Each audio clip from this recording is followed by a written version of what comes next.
साहित्य तक के बुक कैफे के एक दिन एक किताब में मैं जयप्रकाश पांडे आपका स्वागत करता हूं। और आज मैं तुलसीदास का स्वप्न और लोक इस पुस्तक के साथ उपस्थित हूं।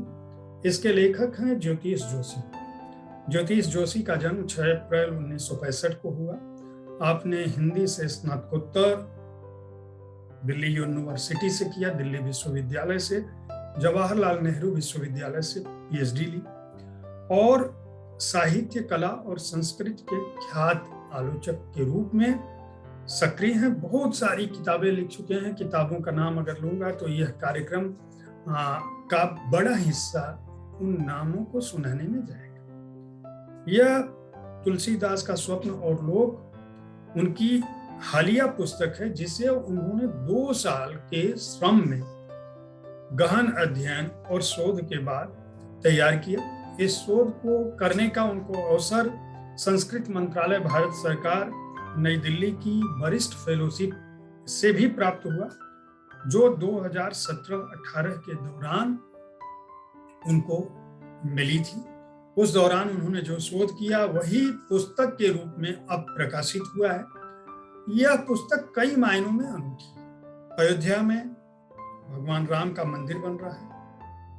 राम जो जन जन में व्याप्त हैं, भारतीय संस्कृति के प्रतीक हैं। आप उन्हें भगवान माने या न माने, कोई उन्हें भगवान माने या न माने, लेकिन भारतीय धरा पर उनकी उपस्थिति से कोई इनकार नहीं कर सकता। वे यहाँ के संस्कृति पुरुष हैं। यही कारण है कि उर्दू, हिंदी, संस्कृत तमाम भाषाओं में, तमाम ग्रंथों में राम की उपस्थिति अलग अलग रूप में, कहीं नायक के रूप में, कहीं भगवान के रूप में, कहीं ईश्वर के अवतार के रूप में, कहीं पूर्ण ईश्वर के रूप में, कहीं ईश्वर अंश के रूप में रही है। दक्षिण हो, उत्तर हो, पूरब हो, पश्चिम हो, राम यत्र तत्र सर्वत्र व्याप्त। लेकिन यह राम जिनकी मैं बात कर रहा हूं, जो गोस्वामी तुलसीदास के राम हैं, यह पुस्तक यह बताती है, खासकर ज्योतिष जोशी ने अपने गहन अध्ययन से यह जाना है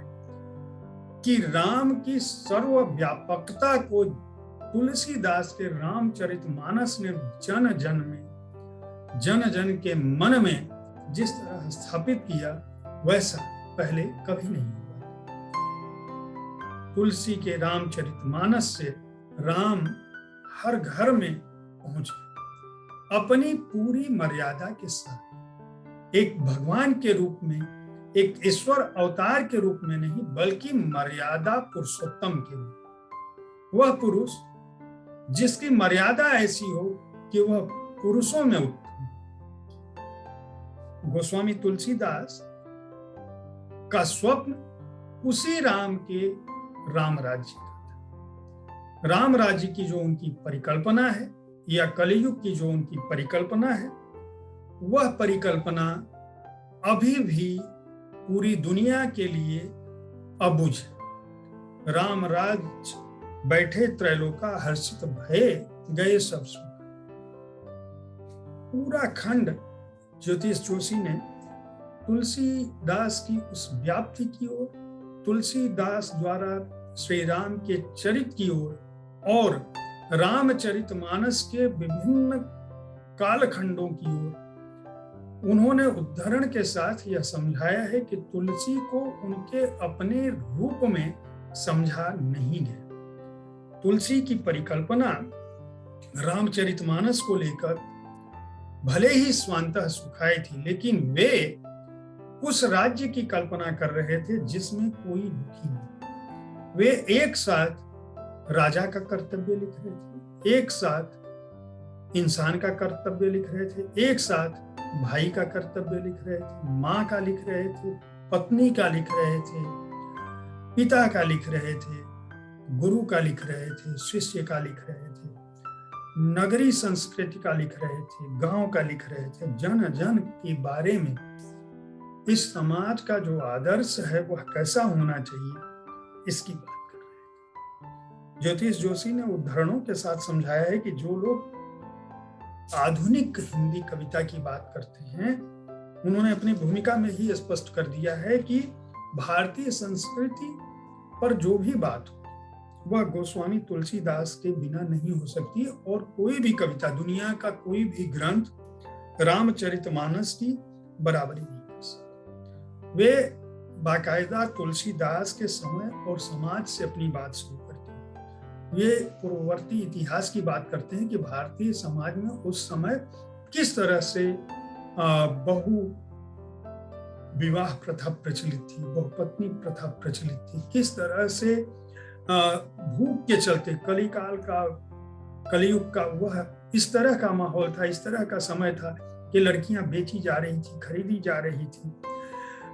दूसरे धर्म के लोग भारत में शासन कर रहे थे, लगातार हमला और लूटमार हो रही थी, जनता त्राहि त्राहि कर रही थी, और भारतीय अस्मिता को, भारतीय पहचान को जोड़ने का और लोगों के अंदर स्वाभिमान लाने का कोई और साधन उस समय नहीं था। इसीलिए तुलसीदास ने रामचरितमानस को लिखा, रामचरितमानस को गढ़ा, और रामचरितमानस में श्री राम की मर्यादा का वह स्तर कायम किया।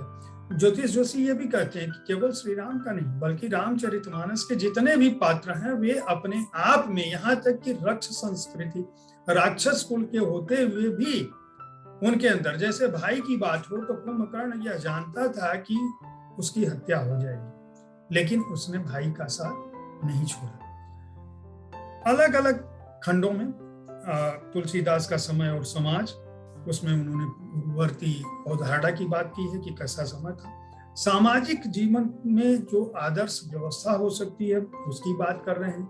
लोक व्यवहार और समाज के बीच जो राज था उसकी बात कर रहे हैं। इसके अलावा सांस्कृतिक नवोन्मेष क्या था, उसका किस तरह से विराट उद्यम किया उन्होंने, और किस तरह समन्वयकारी दृष्टि थी, और सामाजिक समरसता की बात करते हैं तुलसीदास जी। यह इस पुस्तक में उन्होंने लिखा है। यहाँ तक कि उनका कहना है कि जो राम का रौद्र रूप है वह खल के लिए, लेकिन राम कितने सहज हैं। वे नगर के राजा नहीं थे, राजकुमार थे, अयोध्या के राजा भी बने, लेकिन उनका पूरा समय, पूरा जीवन काल संघर्षों के बीच में था। उन्होंने अपने परिवार का त्याग किया, किसके लिए? अपने समाज के लिए, अपने नागरिकों के लिए। वे जब छोटे थे तो किससे मिलते थे?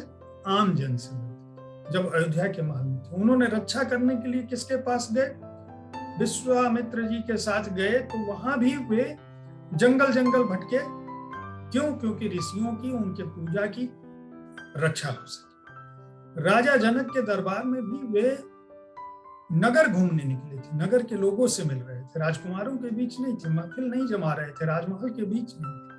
पूरा जीवन उनका मानवीय गुणों से भरा हुआ था, और यही कारण है कि तुलसीदास के ऊपर जो जो आरोप लगते हैं ज्योतिष जोशी उनका क्रमवार खंडन करते हैं। वे कहते हैं कि न तो तुलसीदास के ऊपर वर्णाश्रम व्यवस्था को पुष्ट करने का आरोप लगाया जा सकता है, न तो उनके ऊपर स्त्री विरोध का आरोप लगाया जा सकता है, न उनके ऊपर ब्राह्मणवाद का आरोप लगाया जा सकता है, क्योंकि विनयावली से लेकर रामचरितमानस से लेकर विनय पत्रिका से लेकर जितने भी तुलसीदास का लेखन जो भी रहा है वह अपने आप में इस बात का उल्लेख करता है कि तुलसी किस तरह से समतावादी समाज, समरस समाज की बात कर रहे थे, किस तरह से स्त्रियां उनके यहाँ आदर की पात्र थी। वे जब स्त्री के विरोध में लिख रहे होते हैं तो वह केवल एक संदर्भ के साथ लिख रहे होते। और ज्योतिष जोशी ने तो बाकायदा इस बात को लिखा भी है कि तुलसीदास की तुलना में कबीर ने या दूसरे भक्ति काल के कवियों ने महिलाओं के बारे में ज्यादा विपरीत चीजें लिखी। उनका कहना है कि मैं तुलना पर नहीं जा रहा हूं, लेकिन मैं इस बात का खंडन करता हूं कि किसी भी स्थिति में तुलसीदास को उनकी स्वप्न लोक को, उनकी स्वप्न दृष्टि को और जिस परिकल्पना को वह चाहते हैं कि एक ऐसे राज्य की स्थापना हो जहां दैहिक दैविक भौतिक तापा इनमें से कोई भी किसी भी व्यक्ति के पास न आए, न तो उसके ऊपर दैविक बीमारी हो, न कोई भौतिक आपदा है, न तो वो बीमार हो। हर स्तर पे उनका कहना है कि गांधी का जो राम राज्य था वह तुलसी के उसी राम राज्य की थी। और ज्योतिष जोशी यह भी कहते हैं कि राम नाम सत्य है, यह तुलसीदास से पहले नहीं था। यानी राम जीवन में, मृत्यु में, हमारी त्वरा में, हमारी सांसों में, भारतीय समाज और संस्कृति में जिस तरह से व्याप्त हुए हैं, उसके पीछे तुलसीदास का ही स्वप्न था और उनका लोक था, उनका सृजन था, रामचरितमानस था, उनकी कृतियां थी। वे दास को स्वामी के साथ किस तरह जोड़ते। आप सोचिए कि राम के मित्र कौन है? विभीषण, जिसको लात मार के रावण ने भगा दिया। सुग्रीव, बाली नहीं मित्र। बाली शिकायत करता है कि मैं बैरी सुग्रीव वही प्यारा, कारण कौन नाथ मोहि मारा। इसके अलावा गिद्धराज, जटायु, हनुमान जी, स्वयं हनुमान किस कुल का प्रतिनिधित्व कर रहे हैं?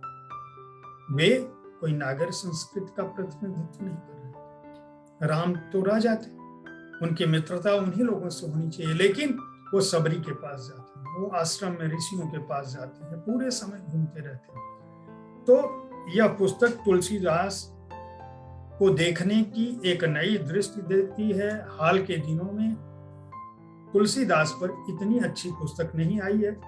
ज्योतिष जोशी कहते हैं तुलसीदास पर पूरी दुनिया की बहुत सारी भाषाओं में बहुत सारी पुस्तकें लिखी गई हैं, लेकिन ज्योतिष जोशी अपनी पूरी बौद्धिक क्षमता के साथ इस पुस्तक में उपस्थित हैं। यह पुस्तक पढ़ी जानी चाहिए, केवल तुलसीदास जी को जानने के लिए नहीं, बल्कि उनके पूरे समूचे युग को जानने के लिए। इसके अलावा श्री राम को लेकर उनकी परिकल्पना क्या थी, राम राज्य क्या था, हमारे समाज में किस तरह का आदर्श होना चाहिए, स्त्रियों को लेकर हमारी सोच क्या होनी चाहिए, दलित, पद दलित और जिनको हम पिछड़ा समाज कहते हैं या पिछड़े लोग कहते हैं, उनके बारे में इस समाज की सोच क्या होनी चाहिए, किस तरह से बिना किसी के बड़े और बिना किसी के छोटे हुए कोई समाज बन सकता है, आदर्श समाज बन सकता है, किस तरह राजा का कर्तव्य हो सकता है, भाई का कर्तव्य हो सकता है, परिवार के अंदर लोगों के कर्तव्य क्या हो सकते हैं,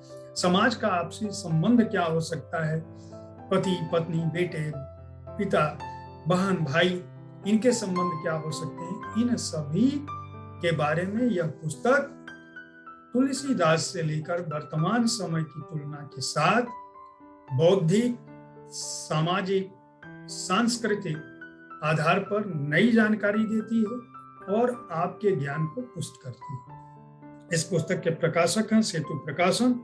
425 रुपए इसका मूल्य है और पृष्ठ संख्या है 400। उम्मीद है साहित्य तक का यह एपिसोड आपको पसंद आया होगा। इस कार्यक्रम में आप किस तरह की पुस्तकों की चर्चा चाहते हैं, इनके बारे में अपनी राय से हमें जरूर अवगत कराएं। हमारी कोशिश होती है कि हम विविध विधाओं की पुस्तकों के साथ आपके पास पहुंचे ताकि आपको अच्छी पुस्तकों के चयन में आसानी हो। कल ठीक इसी समय ऐसे ही किसी एक पुस्तक के साथ मैं फिर आपके पास उपस्थित होऊंगा। कोरोना का समय है, सावधानी बरतें, सतर्कता ही आपको बचा सकती है। अपना ध्यान रखें और खाली समय में पुस्तकें पढ़ना न भूलें। अच्छी पुस्तकों के लिए हमारा कार्यक्रम देखते रहें। धन्यवाद।